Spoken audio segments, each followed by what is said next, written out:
Fala, Blaugranas! Matheus Norman aqui para mais um vídeo no canal do Blaugrana Brasileiro, dando continuidade na nossa cobertura pós-jogo da partida de ontem entre Barcelona e PSG, onde o Barça acabou derrotado em casa para um PSG recheado de desfalques, o que levantou muitas críticas, algumas justas, outras exageradas, da torcida e da mídia especializada, e que a gente já fez uma live logo após o jogo, já trouxe um vídeo trazendo algumas notícias que estavam correndo na Europa e comentando se o tom delas era correto ou equivocado. Você pode assistir esses outros vídeos, estão aí à sua disposição aqui no canal. E para encerrar esse ciclo de cobertura pós-jogo e a partir de amanhã já começar a produzir conteúdo pensando na partida contra o Sevilha, a gente vem para dar as notas dos jogadores e fazer uma análise individualizada do desempenho de cada um, beleza? Já já eu vou para o conteúdo propriamente dito, mas antes disso, aquele lembrete, você sabe que é importante. Curte o vídeo, se inscreve no canal, hypa! Fazendo tudo isso, você me ajuda a continuar crescendo e a levar um conteúdo cada vez melhor para blaugranas espalhados pelo mundo inteiro. Já curtiu? Se inscreveu? Hypou? Então vamos lá. Você me deu o seu engajamento, deixa eu te devolver entretenimento. Meus amigos, hoje a gente vai ter uma média bem baixa, porque o jogo do Barcelona não foi bom. Você teve ali 35 minutos em que o Barcelona foi melhor que o PSG, justamente nesse período fez um gol e poderia ter feito outros. O Yamal estava imparável, o Pedri estava ditando o ritmo, o De Jong muito bem, o Chesney seguro nos poucos lances de perigo que o PSG criou. Só que a partir daquele momento, tem até uma falha individual do Cubarsí no lance, em que você permite o gol de empate, o Barcelona parece não ter se encontrado mais dentro da partida. Na volta para o segundo tempo, o Luis Henrique consegue mexer em algumas das suas peças e fazer a equipe do PSG passar a dominar a partida, passando um mosquito aqui na frente da câmera. O Luis Henrique volta para o segundo tempo com o time mais azeitado e controlando bastante o jogo, e o Hansi Flick não enxerga dentro das suas possibilidades no banco de reservas soluções que a equipe precisava. Resumindo, ambas as equipes chegaram bastante desfalcadas. O PSG estava sem Kvaratskhelia, Doué, Dembélé e Marquinhos, e o Barcelona estava sem Rafinha, Joan Garcia, Gavi, Pedri, e tinha tanto o Yamal quanto o Baldé, apesar de à disposição, o Baldé muito mais claramente, tanto que só entrou nos últimos minutos, e o Yamal teve 30 minutos muito bons e depois morreu, então claramente não tinha condições de jogar aquela partida inteira, tinha esses dois voltando de lesão. Então tinha muito desfalque para os dois lados, e a interpretação generalizada é de que o Barcelona estava mais bem preparado para lidar com esses desfalques do que o PSG. Se você acompanhar os jornais franceses, os jornais espanhóis, até a mídia brasileira, era quase que unanimidade que o Barcelona iria vencer esse jogo. Alguns pensando em goleada. Eu, quando estava saindo a possibilidade de não jogar nem Vitinha nem Fabián Ruiz, depois ambos foram para o jogo e atuaram. Vitinha 90 minutos, o Fabián Ruiz saiu ali com 20, 25 do segundo tempo. Quando tinha a possibilidade de até esses dois ficarem de fora, eu também achava que seria goleada, tem um vídeo meu falando sobre isso. Depois que sai a escalação e os dois estão à disposição, eu continuava muito confiante que o Barcelona ia vencer, mas não com tanta facilidade quanto antes da confirmação da presença desses dois. E foi tudo muito diferente do que geral acabava acreditando que aconteceria em campo, né? Os analistas em geral imaginavam, olhando para os nomes à disposição e para os nomes que não estavam à disposição, o PSG ia sofrer mais que o Barça, e foi o contrário. Depois desses 35 minutos em que o Barcelona mereceu até mais sorte, né? A gente vai para o intervalo empatado 1-1, era para o Barcelona vencer, talvez por 1-0, 2-1, talvez fosse um retrato mais fiel do que aconteceu no primeiro tempo. E o segundo tempo inverso, demorou para o PSG fazer o gol. Chegou um momento ali que eu comecei a pensar, rapaz, tem dia que é noite, é melhor fechar a casinha, segurar esse 1-1, que hoje nós não nos encontramos em campo, um pontinho hoje vale a pena comemorar. E aí o Barcelona dorme no último lance, já falamos sobre isso muito nos vídeos anteriores, já falamos sobre isso no Instagram, mas não custa repetir aqui. O gol do 2-1 não tem uma explicação tática, é uma explicação de desconcentração, é uma explicação de falta de foco dos jogadores. Não era o plano do Hansi Flick que o Baldé estivesse tão distante da linha lateral para o Hakimi receber a bola com tanta liberdade. Não era o plano do Hansi Flick que o Christensen demorasse tanto para correr atrás do Gonçalo Ramos. Não era o plano do Hansi Flick que Casador, Bernal e De Jong olhassem o meio-campo do PSG, fazer o lançamento para o Hakimi. Ali você teve um momento, um contexto, em que a sensação que eu tenho é que acharam que o jogo tinha acabado, acharam, não vai dar pra gente fazer o gol, eles também não vão mais fazer, agora eles vão trocar passes inócuos no campo defensivo e vai acabar o jogo. E não, os caras foram pra cima, foram pra dentro, fizeram o gol. Então faltou concentração naquela reta final.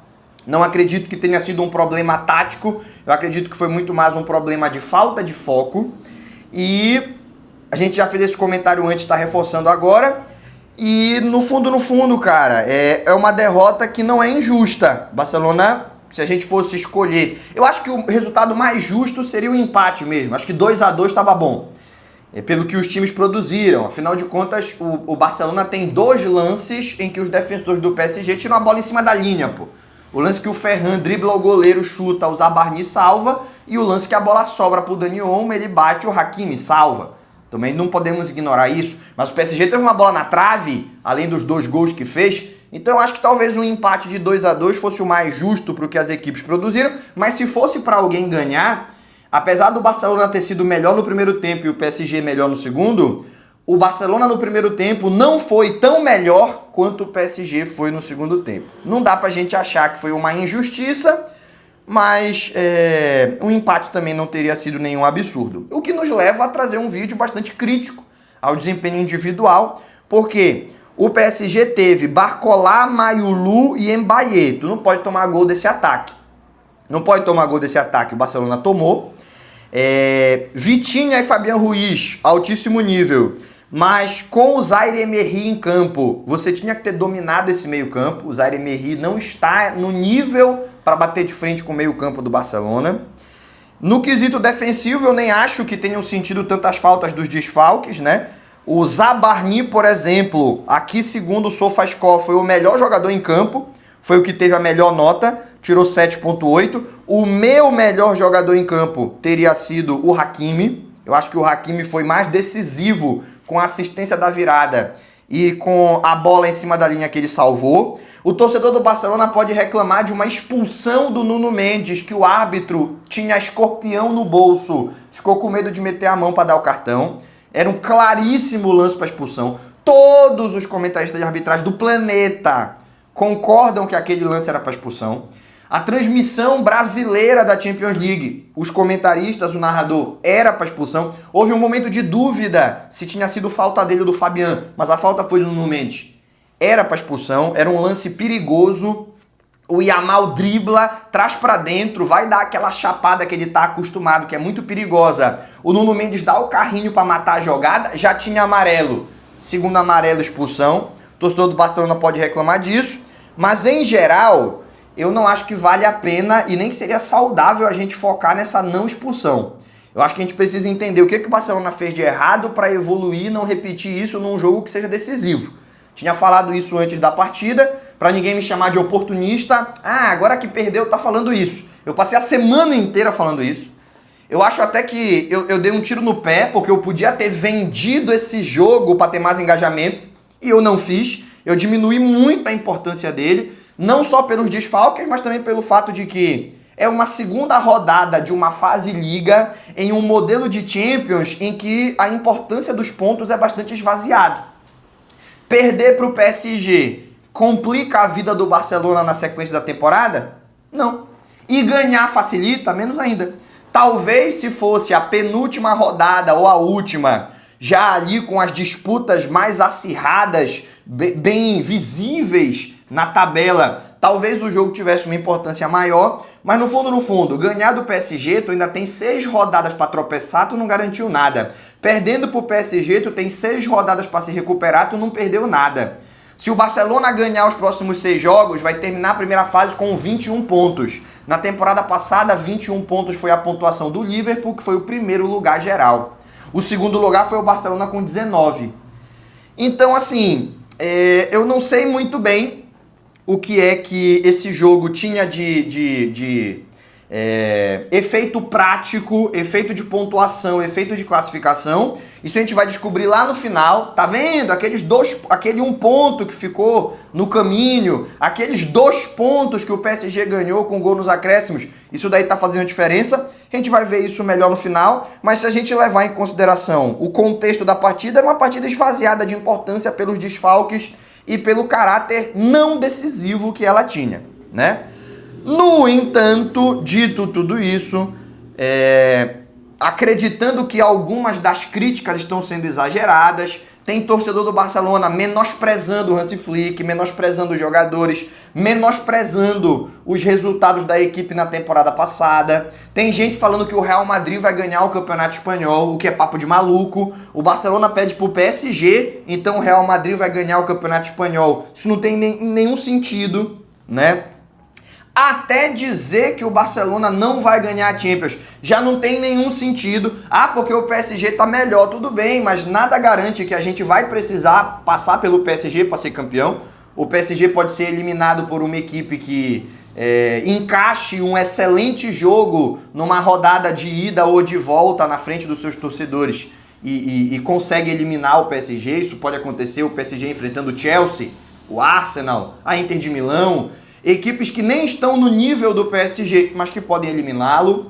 O PSG pode enfrentar o Liverpool, chumbo grosso dos dois lados. O PSG pode pegar o próprio Barcelona em um outro momento, mais maduro, com jogadores mais descansados. A gente vai falar da condição física. E o Barcelona pode eliminar o PSG num contexto completamente diferente, com a volta do Rafinha, com o Dioan Garcia podendo ser decisivo com defesas difíceis. Então, eu descarto... Eu não consigo concordar, eu acho que é um pouco de masoquismo, é querer sofrer, é querer encontrar um motivo para sofrer muito mais do que o fato poderia te fazer estar preocupado.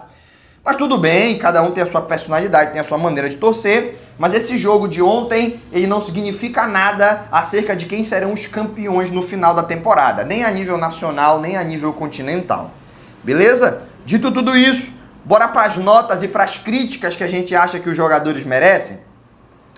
Primeiro jogador que a gente vai emitir nota, Szczęsny. Eu acho que o Szczęsny não foi o culpado de nenhum dos 2 gols, mas ambos os gols me deram a sensação que se o Dioan Garcia tá em campo a gente não pega. Eu não sei se você ficou com essa sensação também, mas o primeiro chute é um chute que dá para defender se você tiver a característica que o Dioan Garcia tem. E eu não estou comparando o nível técnico, o Dioan Garcia ainda tem a carreira inteira pela frente, a carreira inteira para mostrar com consistência se ele merece ou não ser comparado a esses dois. Mas é uma característica que também tem o Alisson, que também tem o Neuer, que é de esperar até o último minuto o jogador chutar, porque confia na própria agilidade de primeiro ver aonde a bola vai para depois ir atrás dela. O Dioan Garcia faz isso muito bem. A gente já falou sobre isso outras vezes. Era o principal trunfo do Neuer, inclusive alguns chutes que a gente parece, vendo o Neuer defendendo, o Alisson defendendo, parece que é fácil. Não é, porque a maioria dos goleiros faz o que o Szczęsny fez. Ele tenta cair antes, porque se ele esperar até o último segundo para cair, ele não vai chegar na bola a tempo. A maioria dos goleiros precisa fazer isso. Então eu não acho que foi falha do Szczęsny, mas é uma sensação tão grande que se tá o Dioan, ele espera até o último minuto e ele encaixa aquela bola. Ele não vai nem espalmar, porque já teve lances parecidos do cara sair na cara dele, preparar um chute, ele não se agoniar, ele ter a frieza e a concentração, esperar até o último minuto, o cara tentar deslocar ele e ele ficar com a bola na mão, sem rebote. Porque ao invés de tentar sair antes, ele espera o chute, ele se posiciona e ele consegue pegar. Não acho que foi falha do Szczęsny, mas eu acho que o Dioan pegava esse chute. O segundo chute eu também tenho a sensação que o Dioan chegava. Porque ele tem mais velocidade que o Szczęsny, ele fecha melhor o ângulo no 1 contra 1 que o Szczęsny. O Dioan Garcia, eu já falei isso antes, repito, e no final da temporada isso vai ser unanimidade, embora agora ainda existam vozes dissonantes. O Dioan Garcia já é goleiro de altíssimo nível ele já tem nível técnico para goleiro de primeira prateleira, ele só precisa de tempo para repetir atuações que comprovem isso. E eu acho que aquele segundo gol ele também não pegava. Eu acho que os 2 gols que a gente pegou, o Johan Garcia não pegava, embora nenhum a gente possa dizer que foi falha do Chesney. É simplesmente porque eu confio que o Johan Garcia faria os milagres, operaria os milagres. Então minha nota para o Chesney, nota 6. Não conseguiu nos salvar, mas eu acredito que a linha defensiva deixou ele em situações que poderiam ser evitadas e por isso a nota dos jogadores à frente dele serão menores. Se salvou, na minha opinião, só o Eric Garcia. O Eric Garcia teve um jogo muito bom, né? Eu vou até pegar aqui algumas estatísticas dele, porque a galera persegue, né? Tem gente que não gosta, da feita que pegou antipatia do jogador, não vai mais, não vai mais aceitar. Da feita que pegou a antipatia do jogador, não vai mais estabelecer uma confiança. O Eric Garcia chegou muito cru ao Barcelona, foi muito mal nas suas primeiras oportunidades, mas desde que foi emprestado ao Girona e principalmente depois que voltou, ele subiu de patamar de maneira muito significativa, muito chamativa. Ele foi o terceiro, na verdade empatado com o segundo, né? Ele foi o segundo jogador que mais teve ações defensivas, então ele foi testado 8 vezes. O Eric Garcia precisou interferir em algum lance, empatado com o Zabarni. Tu sabe quem liderou essa estatística? Gerard Martin, que é outro jogador que eu tô vendo a galera tentando colocar na conta dele um monte de problema com o qual ele não tem nada a ver. Nenhum dos 2 gols o Gerard Martin se equivoca, mas a gente vai falar melhor sobre ele depois. O Eric Garcia, que é quem a gente está falando agora, para mim foi o melhor defensor do Barça. Participou de 8 ações defensivas, fazendo 4 cortes, dando 2 interceptações, conseguindo 2 interceptações e 2 desarmes. Uma vez no jogo inteiro ele foi driblado. Uma vez no jogo inteiro ele foi driblado. E eu vou pegar aqui passes, para a gente poder falar um pouco da saída de bola do Eric Garcia. Ele teve 93% de aproveitamento, sendo que, olha lá, deixa eu voltar aqui que eu acabei saindo sem querer. Ele teve 93% de aproveitamento, ele só errou 4 passes. Os 4 passes que ele errou foram longos. Ele não errou nenhum passe curto e ele errou 4 de 10 tentativas de passe longo.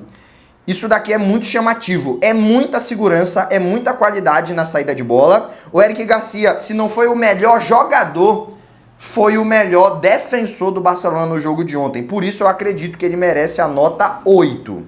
Do lado dele, infelizmente, porque eu gosto muito, já defendi titularidade de seleção espanhola, acredito que será, quando tiver mais experiência, o melhor zagueiro do planeta, mas eu acho que o Cubarsí, ele comprometeu um pouco, especialmente no lance do gol. No lance do gol ele falha de maneira muito clara. O segundo tempo do Cubarsí, na maior parte do tempo, é muito bom. Algumas pessoas apontam que ele sai na caça longa atrás do Vitinha, fazendo com que o Baldé tenha que deixar o Hakimi livre e venha fazer a cobertura dele na faixa central.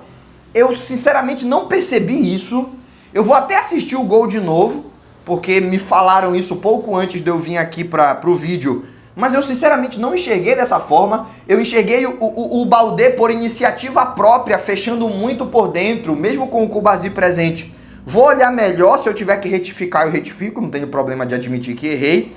Mas eu acho que no segundo gol eu não vejo falha do Cubarsí, no primeiro tem uma falha clara. Embora no geral ele tenha ido bem. No geral o Cubarsí não foi mal, gente. No jogo jogado, o Cubarsí foi, mais uma vez, muito seguro nos passes, como ele sempre é. Foram 54 passes, foram 46 passes, 43 ele acertou, 54 ações com bola, 54 ações com bola. Ele só tentou um passe longo e esse ele errou. Então ele não foi tão participativo na construção quanto o Eric Garcia. Isso passou também pela estratégia do PSG de fechar bastante o Cubarsí, de fazer com que ele não fosse opção nessa saída de bola na maior parte do tempo. Mas ele não foi mal mesmo assim. Defendendo o Cubarsí também, ele teve 5 ações defensivas. Conseguiu um corte, conseguiu um chute, chute defendido, né? Que é basicamente o cara vai chutar no gol, tu trava. O Cubarsí também conseguiu 2 desarmes, uma interceptação e também só foi driblado uma vez. Então o Cubarsí não fez um jogo ruim, cara. Só que no lance crucial, ele tenta uma interceptação, até numa postura que mostra certa inexperiência. Ele vai aprender muito com esse lance. Vão mostrar esse lance para ele nas conversas da equipe, da comissão técnica. A equipe técnica do Hans Flick vai mostrar o lance para ele, vai orientar. Ele vai aprender com esse lance, mas foi um lance muito assim, feio, vamos dizer. Um erro que é normal você cometer aos 18 anos, mas que a gente não espera do Cubarsí, porque a gente esquece que ele tem 18 anos, né? Que é a tentativa de interceptação num lance que era só você cercar. O Mayulu, ele não estava ou para ser o passe interceptado ou para sair na cara do Chesney. O Cubarsí estava bem posicionado. O jogador ia receber a bola marcado. O Gerard Martin ia fechar por um lado, o Cubarsí ia fechar pelo outro. Mas como ele tenta antecipar, fazer a interceptação e se joga no chão por isso, quando a bola passa, já não tem mais ninguém na frente do Mayulu para ele ir até dentro do gol. Ele já domina e chuta, e o que poderia ser um lance em que, na pior das hipóteses, ele ia chutar pressionado, poderia dominar a bola, se agoniar e nessa pressão de quem estava marcando, chutar para longe. Ou ele poderia ter um momento de indecisão. Será que eu chuto? Será que eu não chuto? Será que eu tento cavar o pênalti? O que é que eu faço com essa bola, meu Deus? Tu chega e desarma. Ele estava bem marcado naquele contexto, até o Cubarsí se jogar no chão. Aí o cara tem todo o espaço. Ele já domina a bola para um lado que não tinha mais ninguém. Se o Gerard Martin vem daqui, o Cubarsí vem daqui, até para dominar essa bola botando na frente, o domínio teria que ser muito refinado. Infelizmente o Cubarsí errou, ele facilitou a vida do atacante e saiu o gol dos caras. Por isso eu vou dar para o Cubarsí a nota 5,5. Eu não acho que ele fez um jogo ruim, mas ele tampouco fez um jogo nível Cubarsí. E quando a gente fala do lance crucial, que foi o gol de empate, mais até que o gol da virada, eu acho que o gol de empate mexeu muito com a partida, a gente tem que falar do Cubarsí como protagonista negativo, nota baixa para ele. Gerard Martin, pra mim, nota 6,5. Pô, Gerard Martin, uma merda, o Gerard Martin... Mas mais uma vez, Gerard Martin... Líder de ações defensivas, conseguiu 11. Líder de cortes, conseguiu 5. Líder de interceptações, conseguiu 3. Só nos critérios defensivos, o Gerard Martin só não foi líder em desarmes. O líder foi o Zabarni, o Gerard Martin conseguiu 2, o Zabarni conseguiu 4. Beleza? Então, em todos os aspectos defensivos importantes, ações defensivas, cortes, chutes defendidos, interceptações, tudo que você pode esperar de um defensor, o Gerard Martin não é que ele foi bem, ele foi o que mais conseguiu, somando as duas equipes. Ele foi o que mais conseguiu no campo inteiro. Pô, galera, bora parar de perseguir o moleque. Ah, mas... ele com a bola no pé, a bola queimou, ele errou muito. Ele literalmente acertou todos os passes. Gerard Martin, eu vou ver se ele foi o único. Deixa eu baixar até o final para ver se foi o único. Né? Dos titulares das equipes, o Gerard Martin foi o único que terminou o jogo com 100% de aproveitamento nos passes. Você pode até me dizer que são passes, em sua maioria... no campo defensivo, são passes em que ele não gerou perigo para o adversário, são passes de saída de bola e não de construção no campo de ataque. Você pode diminuir o grau de dificuldade desses passes. Você não pode me falar que ele errou passe. Tá aqui a estatística, porra! O único titular das duas equipes que acertou 100% dos passes. O Gerard Martin fez um jogo bom. Ele fez um jogo que, ofensivamente, até por não ser característica dele, ele foi tímido, mas defensivamente, de novo, porque não é a primeira vez que a gente vem fazer uma análise pós-jogo em que a gente enxerga o Gerard Martin se destacando nas estatísticas defensivas. Ele foi um cara que defensivamente chamou atenção. Olha o tanto de conceito de jogo defensivo que ele liderou na partida. Muito volume de jogo para cima do Gerard Martin, achando que ele ia facilitar a vida do PSG, e ele conseguiu prevalecer. Ah, mas teve aquele lance que driblaram ele e foram na linha de fundo. E deu em quê? Deu em escanteio, deu em cobertura do zagueiro, deu em posse de bola pro próprio Barcelona às vezes, porque ele se recuperava e chegava para desarmar. Não dava em nada. Parecido com outros jogos. O primeiro drible ele pode até tomar. Ainda digo mais, só foi driblado uma vez o jogo inteiro. Então, tá aqui a estatística. Então eu não sei que história é essa que a galera tava falando, que o Gerard Martin é uma água, todo mundo passou por ele. Ele foi driblado uma vez no jogo todo. E mesmo assim não se criou perigo pela banda dele. Tá na hora da gente aceitar que o Gerard Martin, ele talvez não tenha o nível ofensivo para ser titular do Barcelona, isso eu aceito, mas que em jogos em que a gente precise de mais vigor físico, mais força, mais estatura, melhor equilíbrio defensivo, ele é melhor que o Baldé nisso.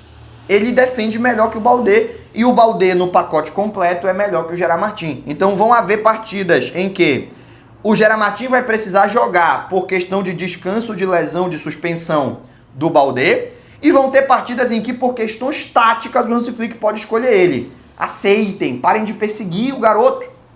Tá na sua segunda temporada como jogador do time do Barça, é a segunda temporada dele em primeira divisão e ele evoluiu brutalmente. Hoje ele é um seguro defensivo, embora ofensivamente você não possa esperar que ele vai fazer nada demais.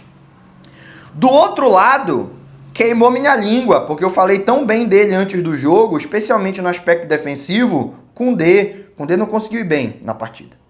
Koundé não conseguiu apoiar, o Koundé não conseguiu ser decisivo no aspecto defensivo.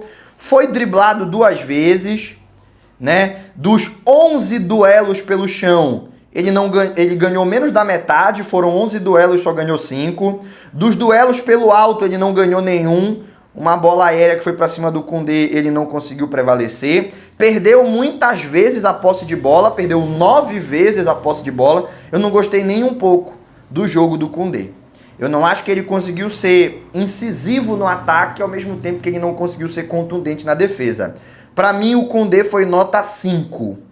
Então, Chesney 6, Gerard Martin 6,5, Eric Garcia 8, Kubasi 5,5, Koundé nota 5. E no meio campo, Pedri, De Jong e Dani Olmo. Eu acredito que o Dani Olmo foi o nosso pior jogador em campo. O pior jogador em campo do Barcelona foi o Dani Olmo. Dani Olmo nota 4, vou logo adiantar a nota dele. Dani Olmo nota 4, não conseguiu fazer jogadas de criatividade, não conseguiu ser contundente nas pressões ofensivas, não estava recuperando a bola no campo de ataque, não estava conseguindo ser contundente nas finalizações, que é uma marca que ele tem. O Dani Olmo é um meia que foi artilheiro da Eurocopa. O Dani Olmo fez na Eurocopa a mesma quantidade de gols do Harry Kane, os dois empataram como artilheiros da Euro que a Espanha ganhou em cima da Inglaterra. Então ele é um cara que tem essa chegada muito forte à frente, teve a oportunidade de gol, que faria 2-1 para o Barça e mudaria completamente a história do jogo. E ele perde, ele dá a oportunidade do Hakimi salvar em cima da linha. Muito mérito para o Hakimi, mas também demérito de quem chuta. Quem pega um lance daquele, se bater de maneira correta, não tem zagueiro que salve. E o Dani Olmo não conseguiu. Então, cara, foi o pior jogador do Barcelona. O que me dá muita pena de falar. Porque o Dani Olmo chega contratado, pode ser o artilheiro da Eurocopa, como uma solução para esse meio campo criativo do Barça. Para ser um cara que vai jogar um pouco mais avançado, enquanto Pedri e De Jong dão uma segurança mais lá atrás, fazem a bola chegar limpa nele. Ele não está conseguindo ser esse cara. Ainda dá tempo. Não é um jogador de 34 anos. O contrato dele com o Barcelona é longo. Ele tem ainda pelo menos essa temporada para mostrar que veio, ficar longe das lesões e melhorar o seu nível técnico, mas por enquanto está deixando a desejar. No jogo de ontem deixou muito, nota 4 Dani Olmo. Pedri para mim, Eu vou pegar aqui algumas estatísticas individualizadas dele, mas eu acho que o Pedri também pode ser nota 8, a exemplo do nosso queridíssimo Eric Garcia, né? Eu acho que o Pedri também pode ser nota 8. O Eric Garcia para defesa foi o que o Pedri foi no aspecto do meio campo, né? Ó, o Pedri foi o cara que fez a jogada, não foi ele que deu a assistência, mas foi ele que fez a jogada, abrindo pro Rashford encontrar o Ferran e fazer o 1-0. O Pedri foi um cara que, deixa eu pegar aqui, ó, quesito passe. O Pedri foi um cara que ele acertou 95% dos passes, estando numa posição mais avançada do campo. Não é um zagueiro dando passe pro lado. É um meio-campista tentando encontrar os companheiros numa posição mais avançada. É um número bastante chamativo, de 44 passes só errou 2. Ele deu 2 passes decisivos, então ele conseguiu fazer 2 jogadas que geraram muito perigo à meta do PSG. Isso daqui é muito chamativo. Uma delas virou o gol, acabei de citar, né? A bola que ele abre pro Rashford dar assistência. Dos passes longos que ele tentou, ele só errou 1. Então foi senhor dos passes. No quesito duelos, o Pedri, em duelos ganhos, ele conseguiu ganhar aqui, ó. Deixa eu achar aqui o Pedri que fugiu. Sumiu. Deixa eu voltar. Tá aqui. Em duelos ganhos, ele foi o primeiro. Porque o Nuno Mendes foi o que mais participou de duelos. Foram 17. Ele ganhou 6. O Pedri participou de 12. Ele ganhou 9. Ele foi o que teve o melhor aproveitamento em duelos e o que mais ganhou em número absoluto. Sempre pelo chão, tá? O Pedri sempre pelo chão, sempre duelos no chão. Então foi o cara que mais ganhou duelos. E aí vale ele com a bola ou o adversário vindo. Então toda bola que chegava pro Pedri disputar, era ele que ganhava. As fugas de pressão. Eu acho que o Pedri foi o nosso melhor jogador e o Barcelona sentiu muito quando ele precisou sair. Por isso para ele nota 8. O Pedri foi o melhor jogador em campo pro Barça. Por que não mais do que 8? Porque nós perdemos, porra. Vou dar nota 10? Perdemos. Não tem como. E ele também teve ali alguns momentos em que ele poderia ter feito serviço melhor, só que cansou, né? O Pedri vinha de uma sequência muito grande de jogos, porque ele é imprescindível. Eu ainda te digo mais. Hoje, se você me pergunta, olha, o Barcelona vai ter que jogar em um desses dois. Um desses dois não vai poder jogar. O Pedri ou o Yamal. Eu prefiro preservar o Pedri e não ter o Yamal. Não que o Yamal seja dispensável, o Yamal também faz muita falta, o Yamal é craque, o Yamal é o melhor jogador do mundo atualmente. Mas para o funcionamento do Barcelona, o Pedri é mais importante que o Yamal. A gente consegue se virar sem o Yamal de uma maneira que a gente não consegue sem o Pedri. Não à toa, houve sim dominância do PSG com o Pedri em campo, mas principalmente no segundo tempo, mas depois que ele sai, vira brincadeira. O Barcelona não vê mais a cor da bola. Inclusive, até o Pedri sair, a posse de bola estava equilibrada. Depois que ele sai, o PSG dá uma esticada, termina 53-47. Então, Pedri nota 8, talvez pudesse tirar a nota 8,5, mas eu acho que 8 é o suficiente. Tanto ele quanto o Eric Garcia, cada um na sua região do campo, ajudaram muito o Barcelona a manter o jogo na tábua, né? Perdeu no final das contas, mas o jogo ficou na tábua por conta desses dois. E foi quando eles saíram que a equipe degringolou. Para Frenkie de Jong, nota 7. Não dá para dar uma nota alta pro De Jong, mas eu também não posso dar uma nota de reprovação, porque ele conseguiu ser um jogador bastante participativo, especialmente na condução do time para frente, só que bem menos que o Pedro. Talvez 7 seja exagerado. 6,5. 6,5, vai. Ser um pouco mais crítico. 6,5. Não, porque o Gerard Martin jogou melhor que ele. Nota 6 pro De Jong. Vamos lá. Pro De Jong, nota 6. Então, o meio-campo ficou Dani Olmo, nota 4. Pedri, nota 8. De Jong, nota 6. E no ataque, Rashford, Ferran e Lamine Yamal. Se a gente fosse pegar os 30 minutos iniciais do jogo, Lamine Yamal é nota 10, porra. O Lamine Yamal brincou com a defesa do PSG, principalmente nos primeiros 10, 15 minutos. Mas ficou muito claro que o Yamal não tinha condições de ser titular nesse jogo. Ele foi titular porque o Hansi Flick enxergou que era um jogo que ele tinha uma oportunidade de ouro de vencer e já encaminhar uma primeira, uma segunda colocação, porque ao mesmo tempo que ele garantia 3 pontos, ele tirava 3 pontos de um adversário direto. Eu não concordo com o diagnóstico, mas esse foi o diagnóstico que o Flick fez. Ele enxergou essa partida como uma partida que exigia todos os seus melhores jogadores que tivessem a mínima condição de estar em campo, e o Yamal foi para campo. Mas depois de 15 minutos, tu começa a ver o Yamal caindo de nível, não conseguindo mais acompanhar a velocidade da partida. E no segundo tempo, o Yamal sumiu. A única jogada dele foi aquela de uma possível, provável, justa, se fosse para ser justo, seria necessária, a expulsão do Nuno Mendes. E, cara, e não é, o Nuno Mendes anulou. Não, porque o Nuno Mendes foi jogar de ponta, entrou o Lucas Hernandes e o Yamal não ganhou nenhuma dele. O Yamal ganhou mais vezes do Nuno Mendes do que do Lucas Hernandes, porque quando o Lucas Hernandes entra, já é uma sombra do Yamal por questões físicas, muito tempo lesionado, né? Então a gente não pode dar uma nota pro Yamal ignorando o que ele fez nos primeiros 30 minutos e também não podemos ignorar o que ele fez no segundo tempo. Tem o asterisco, questões físicas, mas a nota dele talvez nota 6,5. Porque pelo que ele fez no primeiro tempo era nota 9, 9,5, né? Pelo que ele fez no segundo tempo era nota 3, 4. Então bora meter aqui no meio do caminho. Vamos deixar aí pro Yamal nota 6,5. Pro Ferran, nota 7,5 pelo gol. O gol é dele. E ele conseguiu, ele foi o jogador que mais ameaçou as costas da defesa do PSG. A defesa do PSG também joga com linha alta. E quem mais vezes conseguiu ser um prejuízo a esse posicionamento avançado dessa linha foi o Ferran Torres. Tem o lance que ele faz o gol. Tem o lance em que o Zabarni tira em cima da linha. Tem vários... Inclusive, quero dizer que o Zabarni no PSG está mostrando um pouco mais do que o seu colega Heisen, que foi pro Real Madrid. Quem sabe não contratou, o Real Madrid não acabou contratando o zagueiro errado, né? Os dois que jogavam no Bournemouth. O Zabarni, cara, eu não conhecia muito, a galera não falava muito dele, falava mais do Heisen. Quando assisti o Bournemouth, eu não observava tanto o Zabarni quanto o Heisen, mas zagueiraço, hein? Pedaço de zagueiro.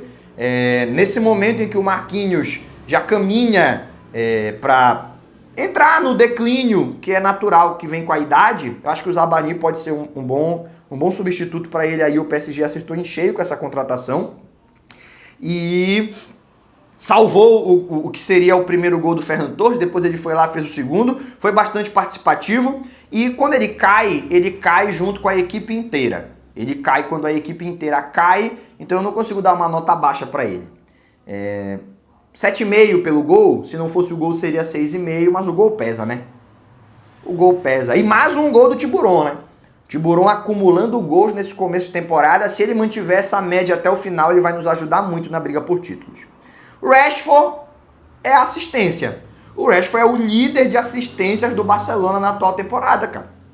Entre lesão de Yamal e lesão de Rafinha, ele tá tendo jogos consecutivos e tá aproveitando muito bem. Deu mais uma assistência muito boa, mas a exemplo do time como um todo, ele também deu uma cansada no final, né? Rashford na reta final, ele dá uma morrida. Todo mundo que foi substituído, Pedri, Rashford, Eric Garcia, Gerard Martin, todo mundo que foi substituído, depois foi substituído. O Dani Olmo, eu acho que teve questão técnica e tática, ele tava mal. As outras 4 substituições foi por cansaço. O cara já estava 5 minutos sem tocar na bola, porque tinha morrido, a perna não respondia mais, e o Hansi Flick foi precisando sacar eles. O Eric Garcia até pede substituição com algumas dores, mas não era lesão, era só desgaste mesmo da partida. E o Rashford entra nessa conta, né? Jogou bem enquanto esteve em campo, deu assistência. Não foi a melhor atuação do Rashford, mas numa partida como essa não é isso que você espera. Você espera consistência. E ele teve. Não tem a característica do Rafinha, da recomposição, da pressão ofensiva, e acaba estourando nos companheiros que estão acostumados com o trabalho tático do Rafinha e precisam compensar um pouco a queda de nível com a presença do Rashford, mas não por falta de vontade. O Rashford tá se entregando, só o que tá faltando mesmo nessa partida também é um pouco mais de consciência defensiva. Ele nunca treinou para isso. Vai ser difícil ele chegar no nível do Rafinha, mas dá para evoluir um pouco, contribuir um pouco mais nesse quesito. Então eu acho que pro Rashford nota 7. Acho que fica uma nota justa. A maior parte do que teve de bom para essas notas que a gente soltou aqui, lembrando que a nossa nota referência é o melhor em campo, 10. A partir disso, 9,5, 9. Dificilmente eu vou dar uma nota 2. Dificilmente por conta desse critério. Então eu falar nota 4 pro Dani Olmo, nota 5 pro Koundé, é uma nota muito ruim. É muito ruim. É muito baixa. Só você comparar com os outros vídeos. O número não tem significado, ele não é alto ou baixo por si só. Ele é alto ou baixo baseado no que ele representa. E aqui nesse nosso conceito, nota 4, nota 5 é nota muito baixa.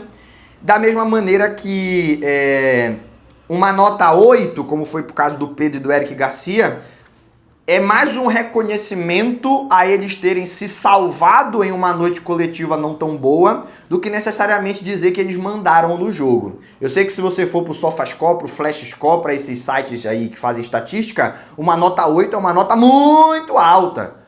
E uma nota 4 talvez não seja assim tão baixa, tão representativa. Mas aqui a gente tem um outro critério, é assim que funciona.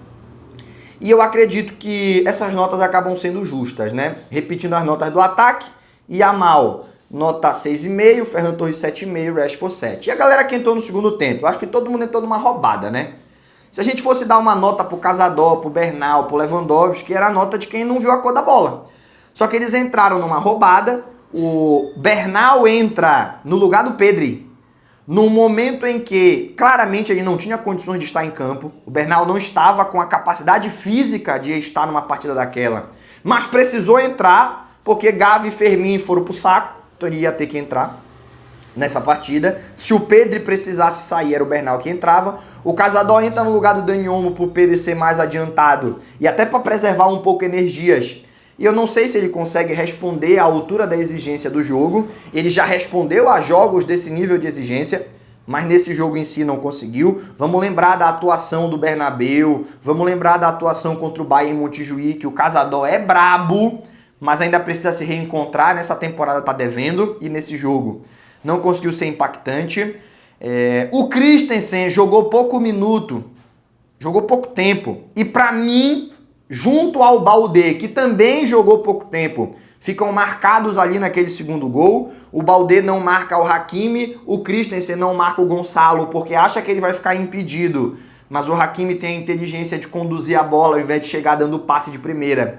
E o que você tem ali é o jogador adversário ficando atrás da linha da bola. Então, eu acho que não entraram bem nenhum dos substitutos. Lewandowski não tocou na bola, o Cazador não conseguiu ser determinante, o Bernal entrou muito mal, o Baldé e o Christensen têm culpa compartilhada, 60-40, 60 pro Baldé, 40 pro Christensen. Naquele gol sofrido, quer dizer, também exagerei, né? Tem que dar pelo menos 20% pro meio campo que não marcou, não pressionou o passe. Mas, dividindo entre os dois, seria 60-40, vamos dizer aí 40% o Baldé, 30% o Christensen e 30% os meio-campistas que deixaram o passe sair para o Hakimi sem qualquer tipo de pressão, mas de qualquer maneira ficam marcados por esse gol. E eu não quero dar nota para nenhum dos substitutos. Eu não vou dar nota para nenhum dos substitutos. Eu fico com essa análise de que todos que entraram falharam em melhorar a equipe e em executar de maneira positiva as suas funções, com um adendo que no caso do gol, Bernal, Cazador e De Jong olharam enquanto o PSG trabalhava a bola para acionar o Hakimi. O Baldé olhou o Hakimi pegar a bola e conduzir para o fundo. E o Christensen olhou enquanto o Gonçalo Ramos ia para dentro da área para fazer o gol. E marcar com o olho nesse nível não dá. Toque de atenção para o Barça como um todo, para o Hansi Flick entender quais são as limitações que esse time ainda tem e que precisa melhorar, que precisa evoluir. Ao mesmo tempo que um toque de atenção para esses jogadores em específico, que tem que entrar nessas partidas mais atentos, tem que entrar nessas partidas mais concentrados, beleza? Especialmente nos acréscimos do segundo tempo. E quero falar mais. Se fosse o Araújo no lugar do Christensen, o mundo tava caindo na cabeça do uruguaio, tava todo mundo pedindo para ele ser vendido. Eu não gosto disso. Pau que dá em Chico, tem que dar em Francisco. Se foi o erro do Christensen, Ah, mas acontece, tudo bem, faz parte. Não, tem que criticar, como eu estou fazendo aqui. Porque se fosse o Araújo, tinha gente pedindo para ser vendido. E eu pedi a Christensen titular quando a temporada começou. Mas não gostei da atuação dele contra a Real Sociedad, não gostei da participação dele contra o PSG. O Christensen tem que dar uma espertada para ele poder justificar todos os elogios que eu e você fizemos para ele antes da temporada começar, pedindo inclusive para ele ser titular ao lado do Cubarsí. Hoje, eu não peço o Christensen, é Eric Garcia, e para situações específicas do jogo em que a gente precise de uma figura mais combativa, eu peço o Araújo à frente do Christensen. Olha que doideira. Para mim, ele era titular antes da temporada começar. Agora, a essa altura, com 2 meses de temporada, eu já vejo ele como a nossa última opção. Essas são as minhas opiniões, são as minhas notas, são os meus comentários. Se você concorda ou discorda, pode deixar o seu comentário aqui nesse vídeo. A gente já vai se encaminhando para encerrar. Mas antes, eu reforço o lembrete. Falei no começo, vou falar de novo no final. E agora com mais propriedade, né? Eu te peço a curtida lá no começo, tu não sabe se tu vai gostar. Tu dá uma segurada. Deixa eu ver se eu gosto do vídeo, depois eu dou o like. Agora não, tu ficou até o final. Ficou até o final é porque gostou. Senta o dedo no like. Vamos dar para esse vídeo o engajamento que ele merece. Com curtida, se inscrevendo no canal, hypando esse vídeo. Porque fazendo isso você me ajuda a continuar crescendo e a levar um conteúdo cada vez melhor para blaugranas espalhados pelo mundo inteiro. Por hoje, a gente encerra. Aquele abraço e até o próximo vídeo.